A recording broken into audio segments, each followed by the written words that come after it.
We have planted the seeds and watered the Spring Football Talk Show garden with yet another edition of Spring Football Has Sprung.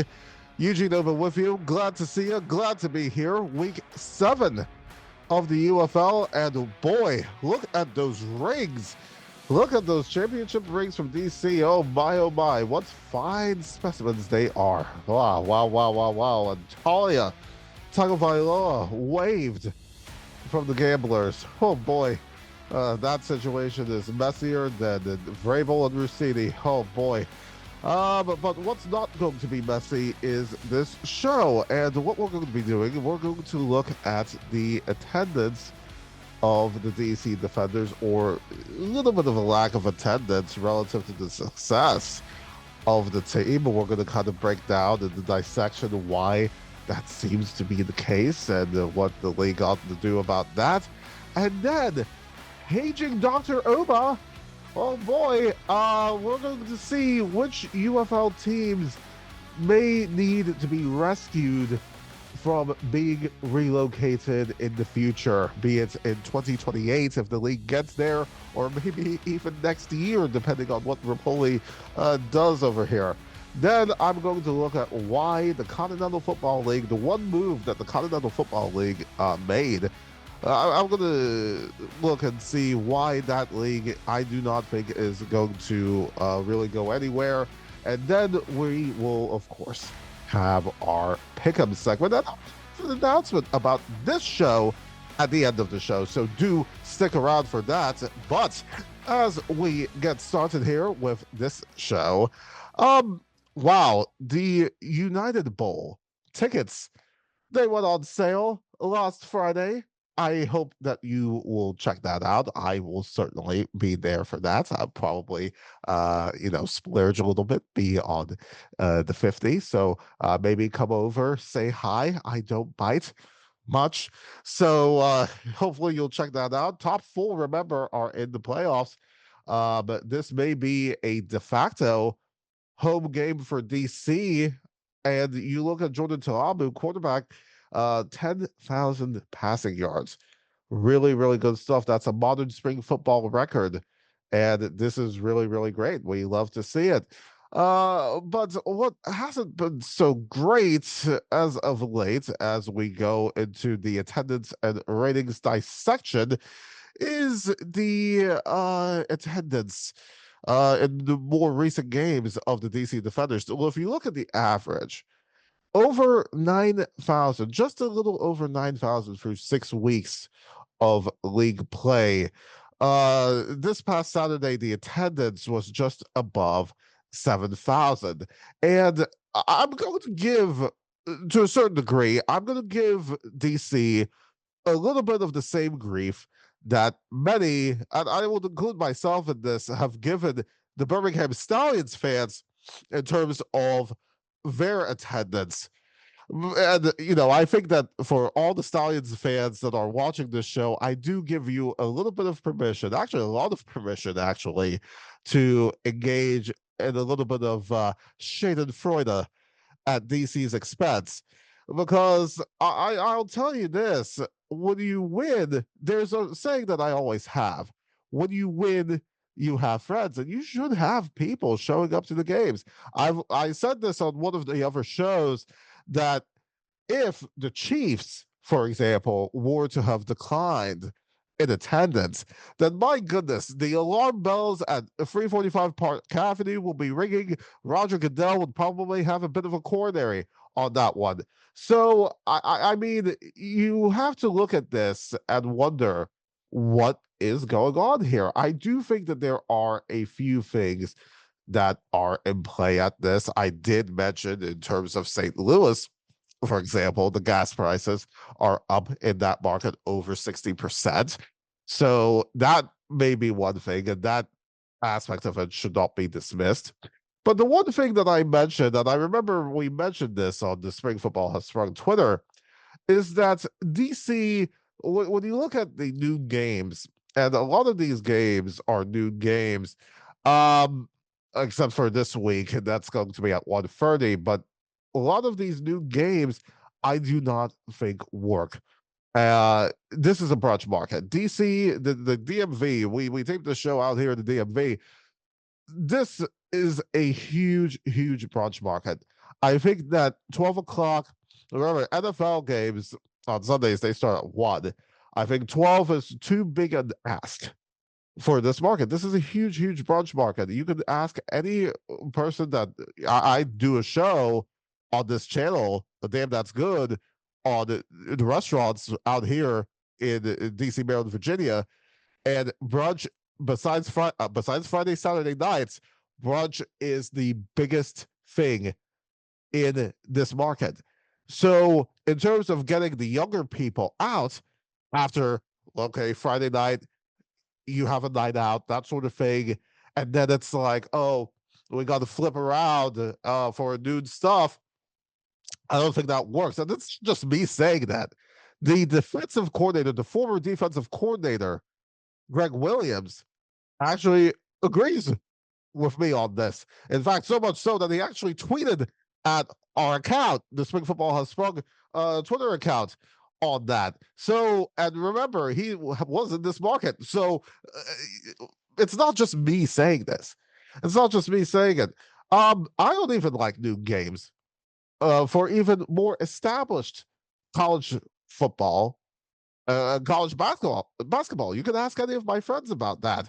I looked back at the schedules for the league going all the way back to 2020 as far as the history of game times for the home games of DC. And just to I talk about brunch. So just to put a little bit of butter on this point, I looked at this.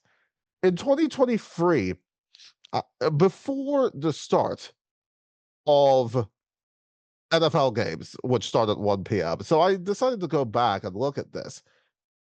In 2023, there was one game at noon. There was one noon game. That was in week 9 versus the Renegades. In 2024, the year of the merger, there were 3 of them. Week 5, week 7, and week 10. In 2025, you had week 1.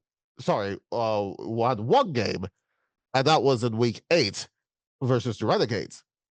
And then this year, you have got 4 games. Just for, you know, for stuff and giggles, I'd say something else, but this is a family show. In 2020, it was 0. And keep in mind that, yes, in 2020, this was shortened because of COVID. But had COVID not been a thing, the only start time that was even before 2 o'clock, remember in the 2020 XFL, a lot of the games on Saturdays started at 2 o'clock. And a few of the other games on Sunday started at like 3 o'clock in most instances, or at least a lot of instances. Had the league continued, then there would have only been one start that was before 2 p.m. Eastern, and that would have been the Vipers Battlehawks game. That's the Tampa Bay Vipers. Remember them? That would have been week 9 of the 2020 season of the XFL. So I think that later starting games should be very much a thing in this. It really, really should. So you look at those new games, but then I look also at the attendance of DC throughout the years. So you saw how many new games there were over the years.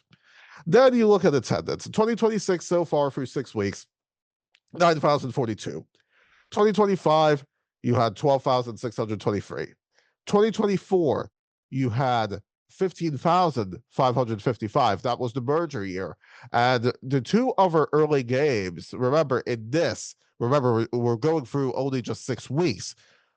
Those 2 other early games were not until week 7 and 10, right here. 2023, 13,390. And remember that when the league was the XFL, that started the week after the Super Bowl. And then in 2020, that was 16,179. right there. And really, this is what it is. And I'm of the belief that you have to bring casual fans along for the ride. Diehards, I think it's wonderful that this league has a lot of diehards. But I have said, even throughout the years, even before we launched this show, that the real difference maker in this, especially for the league viability, is not just diehards. You need to have casual fans. You got to bring them into the tent. The other factor that I think is worth considering in this, in terms of DC, is that DC and Orlando, the Storm, they share the same marketing person. And that marketing person is based in Orlando. That person is based in Orlando. And to me, I think, Mike Repoli, if you're watching this, I think that's a big mistake. I think it is. Maybe the case would be made if there was a Baltimore UFL team. Um, if there was a Baltimore UFL team and the DC, and of course we have the DC team, yeah, okay, you can make the case that maybe you can share the same marketing person, just up and down the I-95, that sort of thing. But having somebody in Orlando, market in DC, you might as well get somebody from a call center in India doing this. You need to have somebody like Mike. If you're watching this, you need to have somebody who's local. You have to have somebody who has the relationships with the Commanders, the Nats, Orioles, the Ravens. You've got to have all those relationships. You have to also have the connections to the college teams as well. And by the way, I had pointed out, we posted on the Spring Football Has Sprung X page and Instagram page. Do check those out, by the way. We had posted a video that I took over at Maryland Day at the University of Maryland. And that event gets 70,000 people attending every year. 70,000 people attend Maryland Day each year. And that was a huge, huge missed opportunity for the league. I did not see any tents for the UFL. There were a lot of tents on campus, but I saw no tent. I saw a tent for hot sauce, but which I bought, by the way, but I did not see any tent for the UFL. I didn't. And remember, 70,000 people attend. This is an easy market where you can get college students, you can get families, staff. And remember, College Park, you go on the Green Line on Metro, from College Park Metro Station to Navy Yard. That's an easy stuff right there. And look, you have to seize the easy opportunities. These are layups. These are layups that the league are missing. So, as far, and especially if you think about ads in metro stations, I think one of the things that's a real problem right now in terms of trying to bring casual fans into this league is that a lot of the advertising right now, and again, I hope people in the league, I know a lot of people who are executives in the league do watch our show.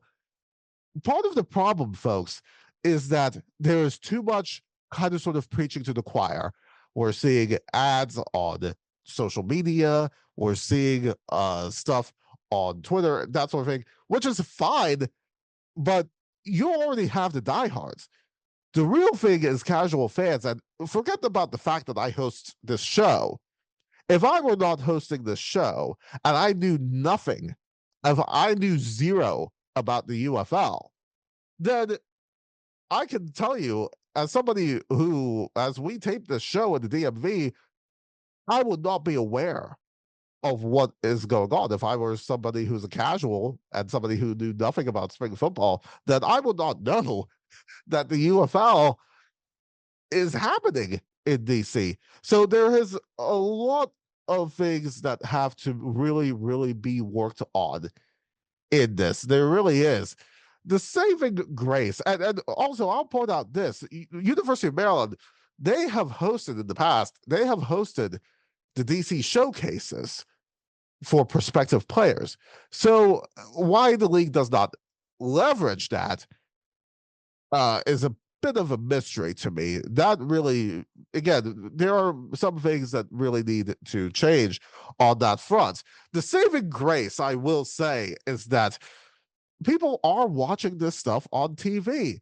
The Sports Business Journal, they pointed out a couple of weeks ago that the league, ABC, ESPN, NFL Network, those numbers are up 11%. The league overall is up 3%. The game, the Renegades Defenders game itself, was got a record viewership, over 1 million viewers. So people are watching on TV. So for whatever reason, people are not going to the games. So it's kind of sort of almost the Birmingham conundrum, is that, yeah, in Birmingham, they watch, they rule the roost in the ratings, but in a lot of instances, they're not going to the games. And, home opener notwithstanding. And that kind of leads to something that I thought would be interesting. And I wanted to do something, a relocation health check. Time to do a relocation health check. And I wanted to look at these teams, and I wanted to assess, kind of sort of do a little bit of a physical on each team and to determine which teams I think are going to be safe from relocation and which teams are not going to be so safe. So, to borrow a term from Aaron Rodgers, who knows where he's going to end up? I am going to find who is going to be immunized from relocation. So I have a few teams here.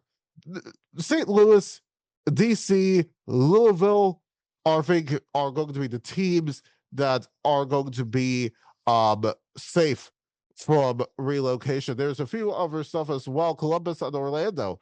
I mean, St. Louis and DC, I think in spite of the declines in attendance in those markets, I still think that the body of work has been very, very, very good for both of those teams. And I think as such, they're not going to go anywhere, I think, anytime soon. Still the two strongest markets of the league at this stage in terms of performance over time. So I think those are going to be safe from relocation. Louisville, I really like the market. Absolutely stunning. It's a bona fide hit. It's a bona fide hit, even with the record, even in spite of the record, the fact that people are still, you can see it, are coming out to the games. It's great stuff. It is a stunning venue, from what I can tell on TV. I hope to go down there at some point and do a show out there. So hit me up. Let's talk about maybe doing a show over there. Sunset also stunning as well. So I really like Louisville. I really do like them as a market. Columbus, solid attendance, solid. If Michigan comes back in this league, and remember that Michigan, by the way, was the only market last year to have an increase in attendance. So if Michigan comes back at some point, then maybe in 2028, 2030, who knows, then I think the rivalry alone, that is going to create a lot of magic. The league is going to hopefully play into that. So I really like that. Orlando, they are going to be safe from relocation. Look, I think there's a great potential there. These guys are a once bitten, 7 times shy market. Remember, there have been 7 non-NFL alternative teams in that market in terms of pro football. So you got to nurture that market. You really, really do. And I think there's no better person really to do that than Anthony Becht. I'm a huge fan of him. I think that this is going to be something where this should not be the 8th pro team, pro football team that fails in Orlando. That's the hope, at least. So we'll see what happens there. Again, you have to have a huge advocate for the league, and that's Anthony Becht. Now, for the teams that I think have a little bit of a tickle in the throat, insofar as relocation, Dallas. The move to Frisco, I don't know about that. I don't think that was really, really great. I think the optics are a little better there than it was in Choctaw Stadium. I do think that you had more consistent attendance in Choctaw Stadium. I mean, it did not really set the world on fire, but I do think that that is something where it may be, maybe we move back to Choctaw Stadium. Maybe that's the case right there. Um, of course, the recent performance of Dallas right now reminds me too much of what Jerry Jones is doing. You start off hot, and then you kind of sort of grow cold. Having said that, the one thing that does save this is that, remember, the league is headquartered in Arlington. So that is something that could very, very well save Dallas. Neuheisel, I think, is great. He's a great coach. So that's something that has to be kept an eye on. That really, really does. And then Birmingham. You think about this. Um, Again, great attendance in the first week, the huge drop thereafter. Now, look, DTR, he's got his sea legs under him. So I think that that is something that could really, really save that market from becoming the Boise Stallions. Or, if you do relocate within the market, then maybe there is a consideration that Hoover Met may be the new venue for this, as opposed to Protective. Remember that before the season, there has been a lot of needling from Mike Rapoli. There was a lot of consternation about the numbers, that sort of thing. So I don't know. But again, DTR may very well save this and also save AJ McCarron's job for that. So Birmingham, it's a bit of a mixed bag for me, I think, in all of this. But the one team that right now is in the emergency room, Houston, boy, quarterback situation not good. The attendance not so great. Summerlin is a lateral hire from CJ Johnson. I don't know. Maybe there is a case where I'm kind of sort of like, oh, maybe let's get AJ Smith, who's the offensive coordinator for the Battlehawks. Maybe we'll get him as the new coach for Houston. Maybe really fire that base up. But Houston, you guys have been kind of sort of jerked around in the merger. And I think ever since PJ Walker in the 2020 iteration of the XFL, who has since retired from football just recently, the magic has not really been fully recaptured in that market. So maybe there's a case to give Houston one more year. But otherwise, I think in the 2028 realignment, when Oklahoma City gets into this, and provided that the league does get to 2028, then there may be thinking that, okay, maybe we move Houston to Austin or maybe one other place. I don't know. Let me know what you think in the comments, which maybe if Austin or somewhere else may be a more compelling stuff. But it's just too much of a mess here. Again, as I said on the top of the show, this is more of a mess than what Diana Rossini and Mike Vrabel are going through right now. Just saying. So I was reading that the Continental Football League already has a team that has folded before the league even plays it down. I mean, you look at this, Michigan, the Michigan Arrows, they fold. They're apparently going to come back next year. The Norfolk Neptunes are going to be in place of them.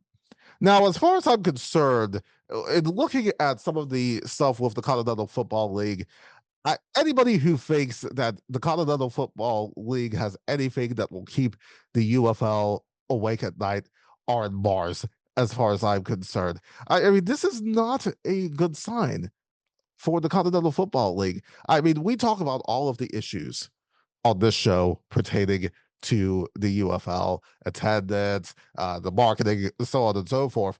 There are sore spots in the UFL, but those issues are child's play in comparison to having a team that doesn't even play before the launch of a league. And I think that that's kind of sort of a pity.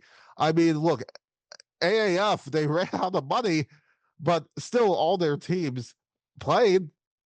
So I don't think that this whole stuff with the Continental Football League, I don't think that this is going to work. I have followed the history of these alternative leagues for quite a bit, and I have a good sense. I like to think, at least, that I have a good sense of what works and what doesn't. The 80s version, for example, of the USFL worked. For the most part, the whole bright idea of moving to the fall by a certain somebody to one side, I thought that the 80s version of the USFL largely worked. The newer version did not work, and I knew that it wasn't going to work. When you have more pollen in attendance than humans, Devion Smith being cut because he wanted to have pizza as opposed to a salad. Daryl Johnson, I'm not a fan of. I knew that this stuff was not going to work, and I was right. I won all those debates. So I just think that the Continental Football League already starting off like this, I do not think that this is going to be long for the planet. I think that they will be very lucky, as far as I'm concerned, they will be very lucky to last as long as Liz Truss and the head of lettuce, remember that, and Jamarcus Russell's playing career. I just don't see it. Look, opportunities, don't get me wrong, opportunities for players are great. So I'm not going to criticize players. I will never criticize players for seeking out opportunities, but the execution has to be good in this. I don't see it. I really, really don't. A lot of the venues are high school stadiums. Um, sorry, I'm not convinced that anything from that league is going to really remotely work. Maybe I'll be wrong, maybe, but I have seen enough to know what works and what doesn't. And the fact that this stuff is going to fold, you have one team that already is folding before you get started. Not so great. Not so great. It isn't. But what I think is going to be great are these picks.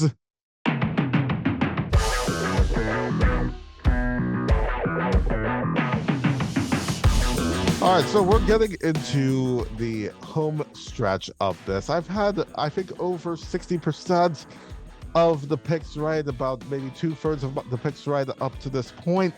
Let's look at the Aviators Battlehawks game tonight on Fox.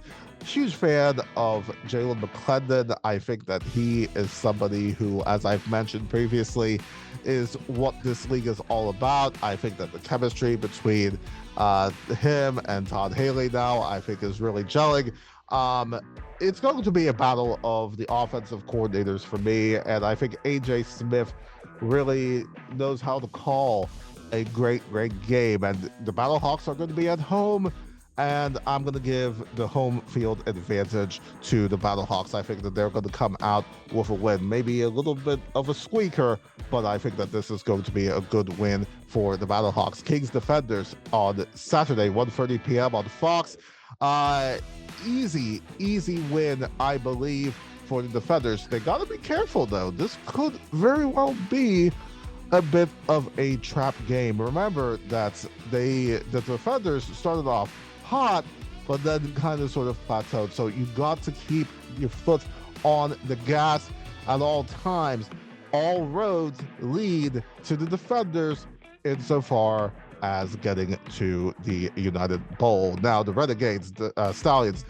This game, I think, is going to be much more interesting and compelling than it otherwise would be. The Renegades reminded me too much of the Cowboys at this point. If you look at Austin Reed, in terms of the completion percentage, he's averaged in the first 3 weeks, he's averaged 62%. Now, he's averaged just above 50%. And I guess you can see that his completion percentage has dropped. And meanwhile, DTR, he's bringing the heat over 70% completion percentage, 115 passer rating. This is going to be a great stuff for the Stallions, and I'm backing him to take this stuff home for them insofar as a win. And then finally, Mother's Day game, Storm and Gamblers. Oh boy. As I said, too much of a mess in terms of what we're seeing here from the Gamblers. Not going to waste too much time with this. I mean, John Reese Plumlee's side was on the Steelers practice squad. Going to give this one to the Storm. This should be an easy bounce back stuff for them in spite of the miscues last week in this. Now, I did mention that we are going to have a little bit of an announcement about this particular program as we get ready to leave you. Now, we are still going to have the 2-minute drill next week. But then after next week, guess what, folks? We are going to bring you full editions of Spring Football Has Sprung every single week from now until the week after the championship. You guys have responded to this show in such a big way, especially on the Spring Football Has Sprung Twitter page. Do check that out. SF Has Sprung on Twitter. And I want to really thank all of you for really engaging thoughtfully on the show. We look at everything. We respond to very much a lot of the interesting conversations, points that you guys make on there. And again, your support of this show really does mean a lot to us. And we're going to, I said that we will look at tweaking the rollout of the show. And now, given the success that you guys have helped make this show, we are going to do it. So starting from week 9, we are going to be on with these full shows each week for you guys until the week after the championship. And we're going to bring, after the 2-minute drill next week, we're going to bring that 2-minute drill back for the championship. So more information about that forthcoming. Remember, for those of you who keep up with us, we had initially mentioned that we were going to get back to these weekly full shows at the start of the playoffs, but we're doing it early, and it's all thanks to all of you guys. So appreciate all of you watching. Remember, do subscribe, ring the bell on all that good stuff right here on this channel, youtube.com/the CSE channel. Do see Spring Football Has Sprung OT, the shorts for our instant reactions, well, near instant reactions to the games. Looking forward to all of the stuff happening this weekend. And until I see you again next week, please don't fumble in the end zone.